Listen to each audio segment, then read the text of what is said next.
Ghé ơi, ghé cho hỏi ghé tên gì ạ? Em tên Chi ạ. Tên Chi. Họ gì ấy? Em họ Lầu. À, Lào Yên Chi nhá. Thì có mối tình yêu nào chưa? Chưa. Chưa có mối tình yêu nào? Chưa có. Chưa có hay là có rồi chia tay? Kiểu cũng có rồi chia tay nhưng mà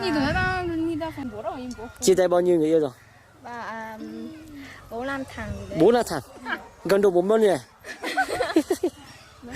Con thế vẫn còn ít mà. Vẫn còn ít. Như hồi kia là mấy chục thằng. Hồi kia là phải rơi vào 2-3 người yêu cố nhỉ? Đúng rồi. Ôi chào nhá, em bên này tên gì nhỉ? Em tên Tòng ạ. Tên Tòng. Vâng. Họ gì ấy? Em họ Lầu ạ. Lào Thị Tòng. Vâng ạ. Có người yêu chưa? Có rồi ạ. Có rồi, hiện tại có người yêu rồi. Vâng ạ. Thì Điền nắm tay người yêu chưa? Được rồi. Điền nắm tay rồi. Thì cảm giác nắm tay như thế nào? Thì nó vẫn như nắm tay bạn bè thôi ạ. Như nắm tay bạn bè con gái. Vâng. Thì là cảm giác nắm tay người yêu khác chứ? Giống nhau thôi. Giống nhau.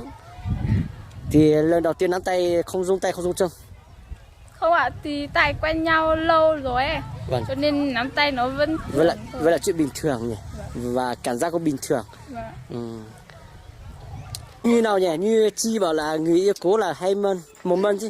2-3 mâm chứ. 2-3 mân à? 2-3 mâm chứ. Hồi này là 2-3 mâm, còn em có mỗi 1 mâm 1 mân, thôi. 6 người thôi nhỉ? 1 mâm là 4 người thôi. Đấy, có mỗi Tàu là 1 người. Một người mà không phải là nó chia tay Tòng mà Tòng chia tay nó. Tòng này, nhưng mà kiểu nói thật sự là Tòng nó chắc là hay đa tình, nó chia tay đứa này là yêu đứa khác thôi. Tàu này nó đa tình đây, bây giờ nó vẫn chưa có chồng lấy. Nhưng mà người ta gọi là gái xinh thì nó hay sống đa tình đúng không? Bây giờ nó đã đi tìm con bò. Thế mình xinh lắm à? Đúng rồi. Tòng xinh nhất đội nhưng mà Tòng là đa tình nhất đội. Đi nghĩa vụ. Năm sau tao sẽ đi nghĩa vụ. Bởi vì chiều cao của tao sẽ đủ rồi. Nghĩa vụ để mình còn vắt sống để đi bán bánh bay chứ nhỉ.